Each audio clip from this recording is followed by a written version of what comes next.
સૌ વાલા મિત્રોને મારા જય સિયારામ। હું દુષ્યંત પાઠક શ્રી હનુમાનજી દાદાની અસીમ કૃપાથી એક નવા વિડીયો સાથે આપની સેવામાં હાજર છું।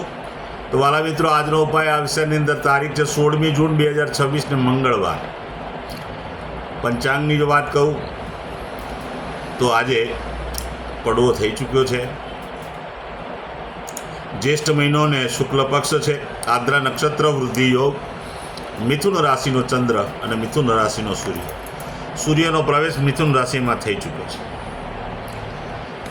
અશુભ સમયની જો વાત કરું તો યમઘંટ સવારે 9:05 થી 10:46 સુધી છે અને રાહુકાળ બપોરે 3:50 થી 5:32 સુધી છે।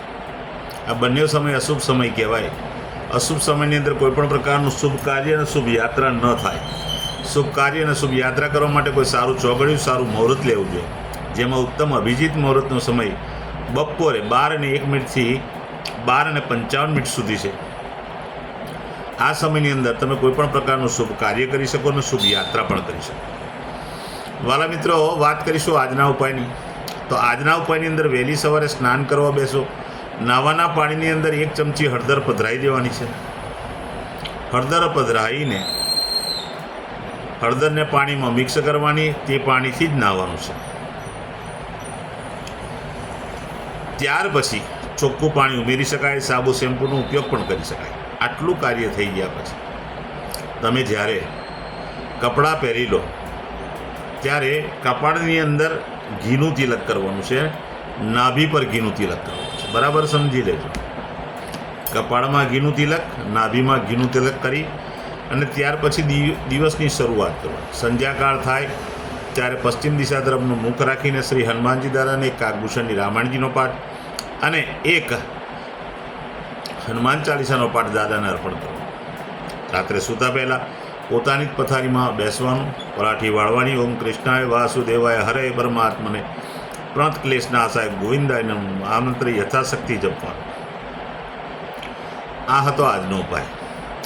જે મારા વાલા મિત્રનો જન્મદિવસ 16મી જૂન 2026 ને મંગળવારના દિવસે છે, જે આ બધા જ વાલા મિત્રો ને સૌપ્રથમ તો જન્મદિવસની શુભકામના। શ્રી હનુમાનજી દાદા તમારી મનોકામના પૂર્ણ કરે, બલબુદ્ધિ વિદ્યા આપે, તમારું અને તમારા પરિવારનું રક્ષણ કરે। વાલા મિત્રો, ઉપાયના ભાગરૂપે મેં કહ્યું તે પ્રમાણે સ્નાન ને મેં કહ્યું તે પ્રમાણે ઘીનું તિલક કરવાનું છે। ત્યાર પછી ગૌશાળાએ જવાનું છે, ગાયોની એક પરિક્રમા કરવાની, ગાયોને લીલું ઘાસનું દાન આપવાનું, તમારે ત્યાં જે ભોજન બન્યું તે ભોજન પણ ગાયોને અર્પણ કરવાનું। આટલું કાર્ય થઈ જાય ત્યાર પછી સીધા સંધ્યાકાળે તમારે ઘીમાં બનેલી મીઠાઈ નાના નાના બાળકોને, જરૂરિયાતમંદ લોકોને, શ્રમિકોને અને સાથે સાથે વડીલોને આપવાની છે। અભ્યાસ કરતા બાળકોને અભ્યાસ કરવાની જે પણ સામગ્રી હોય, નોટબુક છે, પેન છે, દફતર છે, આ સામગ્રી જો તમે આપશો તો પણ બહુ પુણ્ય પ્રાપ્ત થશે। જેમની મેરેજ એનિવર્સરી 16મી જૂન 2026 ને મંગળવારના દિવસે બધા જ વાલા મિત્રોએ સવારે સ્નાન કરવાનું, વડીલોના ચરણ સ્પર્શ આશીર્વાદ મેળવી લેવાના, પછી ગૌશાળાએ જવાનું, પતિ અને પત્નીએ ગાયોની પરિક્રમા કરવાની, ગાયોને લીલું ઘાસનું દાન આપવાનું, તમારે ત્યાં ભોજન બન્યું હોય તે ભોજન પણ ગાયોને અર્પણ કરવું। આટલું કાર્ય પતી જાય પછી સીધું તમારે અનાથ આશ્રમમાં જાઓ, વૃદ્ધાશ્રમ, વિધવાશ્રમ, કોઈ પણ જરૂરિયાતમંદ લોકોને, શ્રમિકોને અથવા બ્રાહ્મણને તમારે ગોળનું દાન કરવાનું છે, ચોખાનું દાન કરવાનું છે અને ઘીનું દાન કરવાનું છે, હળદરનું દાન કરવાનું છે। બહુ સરસ અને સુંદર ફળ પ્રાપ્ત થશે। વાલા મિત્રો, ફરી પ્રાર્થના કરું છું, કોઈ પણ સ્કૂલ જતું બાળક હોય એને વસ્ત્રનું દાન કરશો, સારું ફળ પ્રાપ્ત થશે। તો વાલા મિત્રો, મારા બધા જ વિડીયો યુટ્યુબ પર હોય છે। મારી યુટ્યુબની ચેનલનું નામ છે દુષ્યંત પાઠક। મારી ચેનલને સબસ્ક્રાઈબ કરજો, બેલ આઇકન અવશ્ય દબાવજો। હું નિયમિત એક વિડીયો મૂકું જ છું। બેલ આઇકન જો દબાયેલું હશે તો તરત તમને એ વિડીયો જોવા મળશે, તમારા મોબાઈલ પર નોટિફિકેશન આવી જશે।